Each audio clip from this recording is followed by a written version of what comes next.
everyone. Today we are with Melinda and Marcia. Our team just got back from the border. Thank you guys for joining us. Thank you. Good to be here. And thank you guys for going to serve at our border. You guys have many stories that we're going to hear today. But first, let's just talk about did seeing it in person affect what you had seen the border through media? Absolutely. Yes, it did, for sure. How so? We hear in the media what's happening. We see little short clips, but we don't see the full picture. Walking along the border, hearing the stories of Magali and the things that Melinda had already done before came to life right there when we showed up to see that, and seeing all the the clothing and the trash and the shoes strung along the banks of the river. I mean, it's eye-opening. It's such a problem. Seeing all the fences cut and the breaches in the ranchers, property. It's atrocious what's going on down there. Mm-hmm. Melinda, what was it like standing at the border and watching people cross? Unfortunately, that wasn't my first time to see that. So this time was a little bit more intense than it has been in the past. They were coming up. Two people had drowned, so there was a lot of confusion, a lot of stress there because they were trying to get the bodies out. There was about 35 people had crossed at that time, but before that, they had 300 people cross. So we had gotten at the very end of a big group of people crossing over.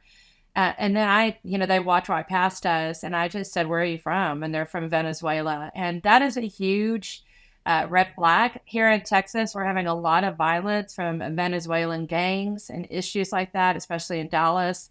That's been a huge report lately.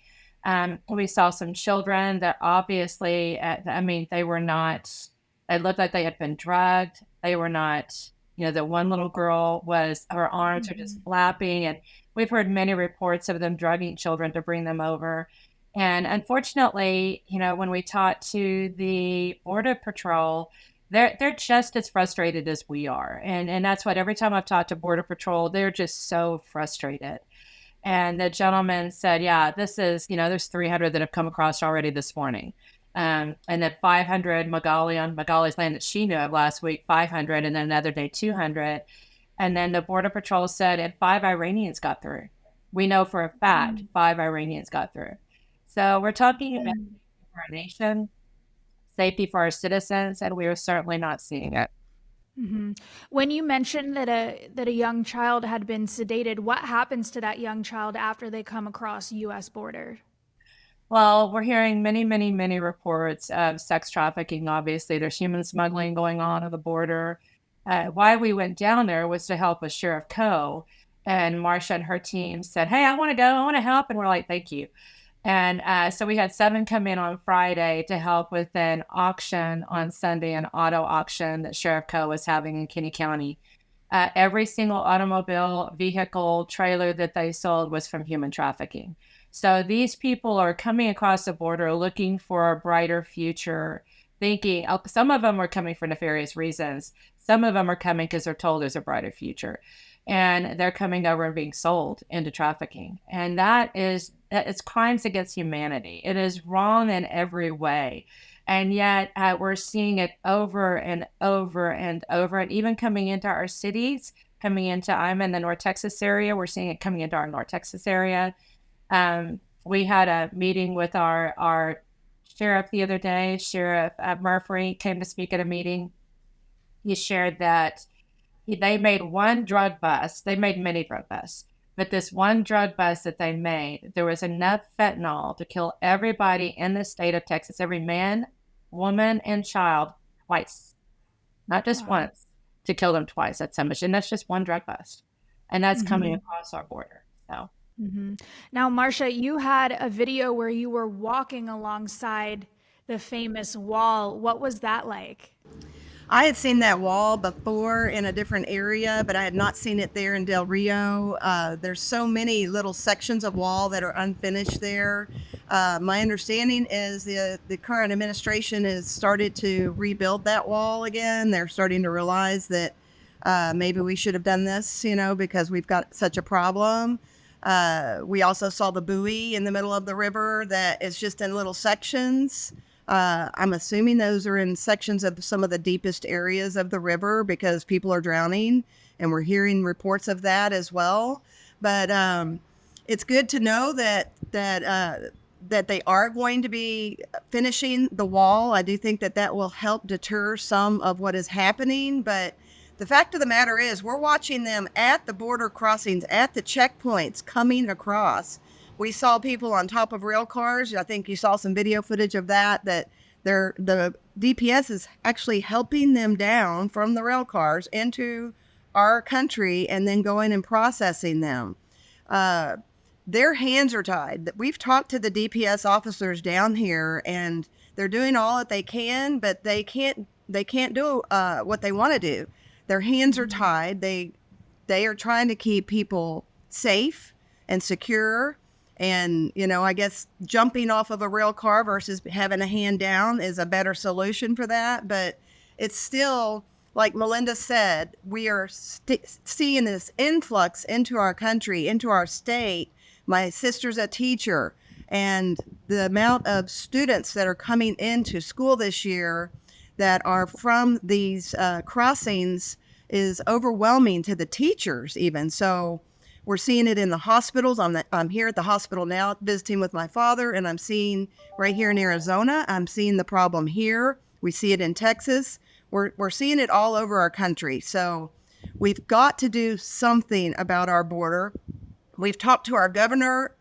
There's currently a current session here in Texas in legislation for special session for border security. There's only a little small window right now where they can make a difference and close this border. We have no sovereignty here on our borders, and we need to close this border until they have a solution in place. Mm-hmm. Mm-hmm. Now, you both were often with Border Patrol agents last week. What did they have to say about this situation? I mean, they're very frustrated. Anytime I talk to Border Patrol, we went down in January with Yakupoyan and it was kind of like a ministry time, took a weekend to go feed at the Border Patrol, we had a barbecue company come in, and we had barbecue for them. We prayed over them. Every single person that I've ever talked to with Border Patrol or the Sheriff's Department or National Guards, because we have National Guard down there as well, they're just frustrated because they literally have no authority to stop. I mean, you can tell when you're watching who's coming through. This guy doesn't look right. This guy doesn't, this doesn't feel right, but yet they have no authority to do anything. And then, and they're just having to just let them through because that's what the Biden administration has said. You can't stop them. You can't send them back. There's no repercussion for coming over illegally. And they're very frustrated. But that's also an issue too. And one of the reasons why we went down to pray is there are so many that are committing suicide, mental issues. In fact, we stopped and prayed for two. I said, hey, how can I pray for y'all? And he said, just this is so overwhelming. And both of them were young. This is so overwhelming. We had 3 young ladies walk up to us while we were driving down a ranch road looking for help. And they were all under 20 years old. We asked where they had come from. They had come from Jalisco in Mexico. And they were cold. They were scared. They were tired. They were hungry. And they told us that their coyote, their handler, had left them. After they came across the border, they just left them. The group left without them. I can just imagine why. There's a lot of information out there that these coyotes and these handlers are mistreating these young ladies, and then they leave them because if they did get caught with authorities, those young ladies would be asked if they had been sexually abused. And if they said yes, then the handler has that on their record as well. So we're seeing a pattern of that. These young ladies were so overwhelmed, and we call sheriff. The sheriff calls the Border Patrol. We wait, and Border Patrol comes to get them. And of course, they got processed. She had a phone number with her papa's number on it and said, please call my papa. Let him at least know where we are. And we prayed with those young ladies. The minute we did, they just started breaking down. They're scared. They're just afraid. They're promised something, they get here and it's not what they were promised. The other thing is from Mexico, you're not allowed to come over from Mexico right now, which is ironic. Typically, when you'll say, hey, where are y'all from? They'll say Honduras, Venezuela, whatever. Those three girls were gotaways. So they got through without meeting up with Border Patrol or anybody like that. So they were with coyotes in fields. That's what that's what the sheriffs are looking for, is the gotaways. And those are the ones who tend to be dangerous, bringing in the trafficking, bringing in the fentanyl. So those poor girls, that's just a sad, sad situation. One of the fences that we repaired was a rancher that they had a sting operation. They knew a coyote had some young people in the car with them. They were trying to capture them. They saw on cameras. They called a rancher saying, let us know when they passed this checkpoint with a camera. The rancher called and told them. And so the minute that they saw the police on the road, they did a U-turn and sped away and ran into that rancher's fence and literally tore down a 14-section piece of fence, went over another road into the other fence and tore it down. And what people don't understand, these high fences that these ranchers put up, that net wire roll is about $2,500 because it's long and it's 10 foot high. And the minute that gets breached, that's $2,500 of a roll of material. And they've done this for miles and miles on these ranchers' fence lines. And the ranchers have to fix that on their own dime. The government's not coming in here to fix that for them. So it's a huge, huge issue for these ranchers. And that's one of the things our team did, is went down there to help these ranchers rebuild their fence. But rebuilding is just kind of like putting a Band-Aid on something that's been breached. It's no longer going to be as strong and as tight as it was before that car went through that. Mm-hmm. What did you guys see when you were on Magale's property?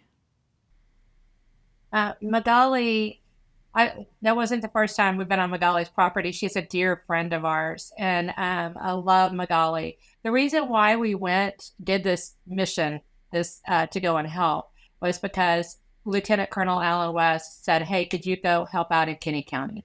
And Sheriff Coe needs some help. So we met with Sheriff Coe. We came up with some ideas. He needed fencing. He needed the auction. But then our friend Magali was down there. So I tried to bring as many people to meet her to see what is going on her land, because it is just, it's an eye-opener, right, Marcia? You can't even imagine.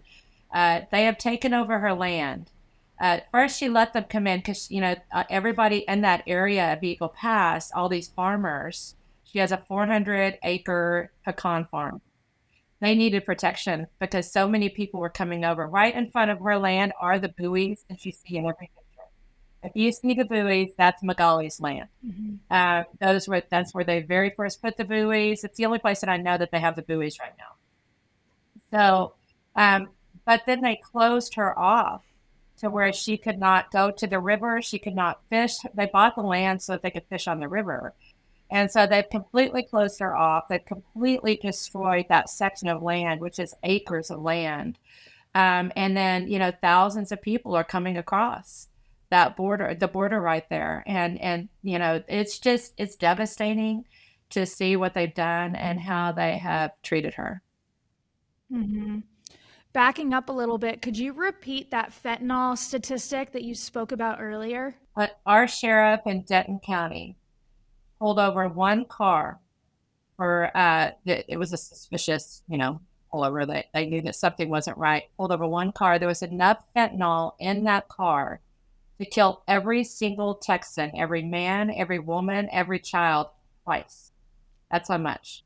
Wow. They brought in enough fentanyl to kill the entire United States, he was talking about.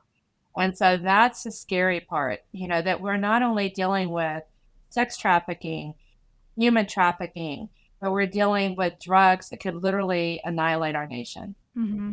And speaking on the car auction, all of those cars that you auctioned off were used in human trafficking crimes, correct?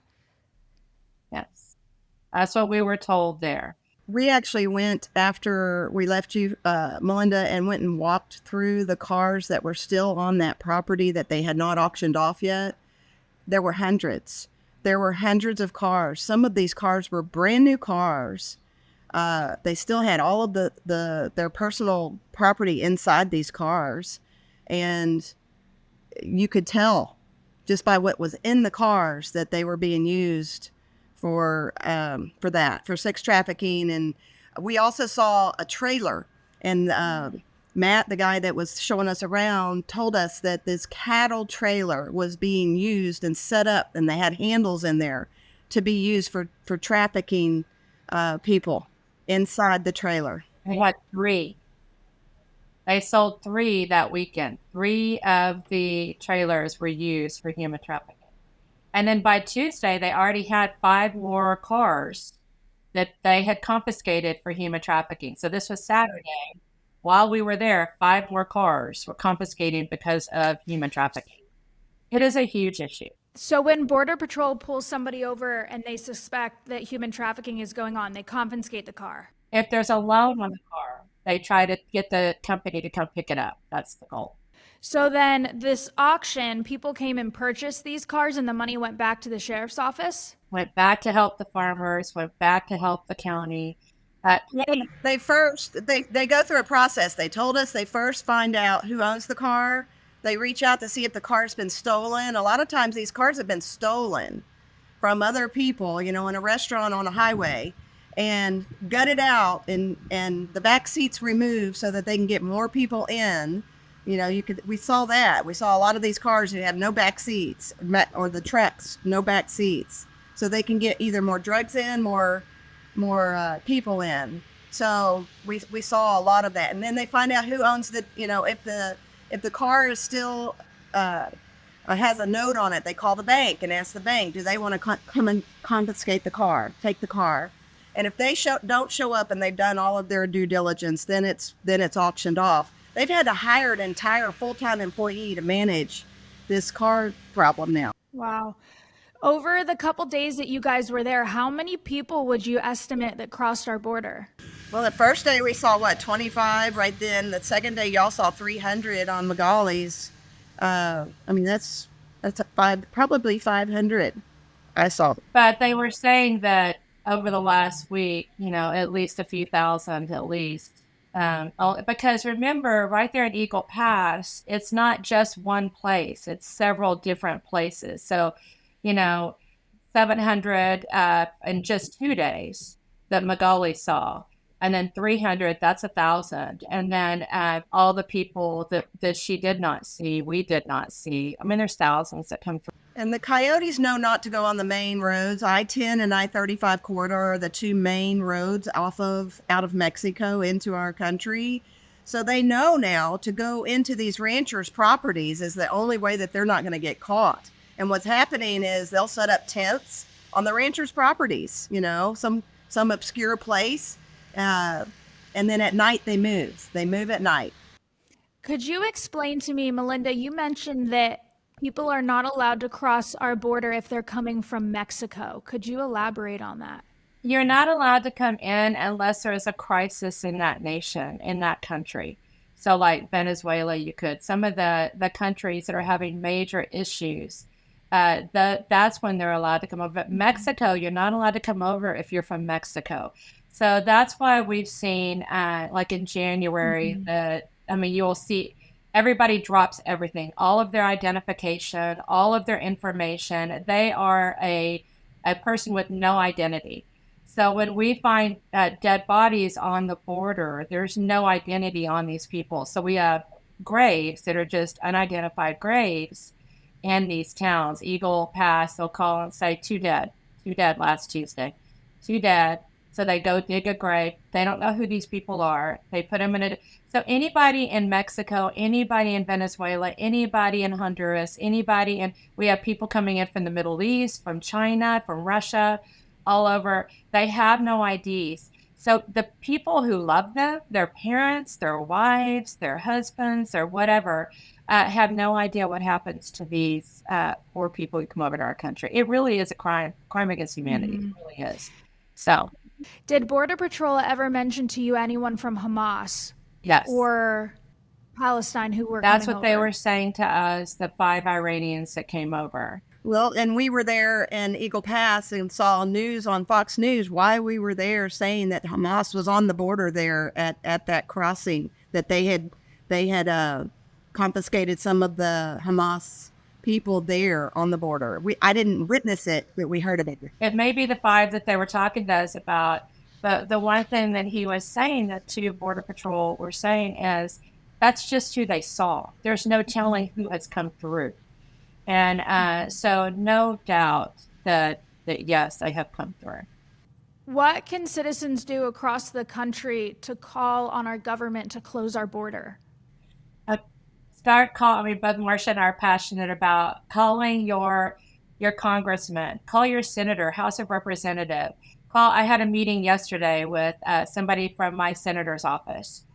Sharing the photos, sharing what's going on, telling that we have got to close the border. And she's like, how can we do it? Because of, what we're dealing with our U.S. government, federal government. We are a state. And if you look at our Constitution, the states have rights, more rights than the nation. The nation is supposed to protect us, supposed to protect our borders. But when they're not, we have to take control. And thank God for Ken Paxton. Let's just face the facts. Ken Paxton is fighting for us here in Texas. Thankful for that man, that he doesn't give up. He's had several wins just this week about the border, about sending them back to Mexico, about they can't cut the wires on. We watched them cut wires, on the border to let the people through. No longer can they do that. We've got to fight against the bureaucracy, the federal government, the Biden administration, and protect our own people, Texans. Our governor's responsibility is to keep Texans safe, and that's not happening. That's not happening on our borders. It's not happening in our schools now. It's not happening in our hospitals because of this overtaking of our state and of our country. What's happened? The overflow here is unmanageable, and it's got to stop. They've got to figure out something. And if our federal government is not going to support us, then our Texas government has to. And so Governor Abbott has the power to shut down our Texas border. They don't want to because of NAFTA. They don't want to because of the trade agreements that we have in place, because of the economy, because of the handshakes that they make. But Texas lives are important. And it's time, Governor Abbott, for you to shut this border down until you have a better solution. Because the buoys and the Lone Star Project and the fences aren't working. Mm-hmm. All right. Well, Melinda and Marcia, thank you so much for joining us today. Thank you for having us. Have a great day. Thank you. Thank you, Lindsay.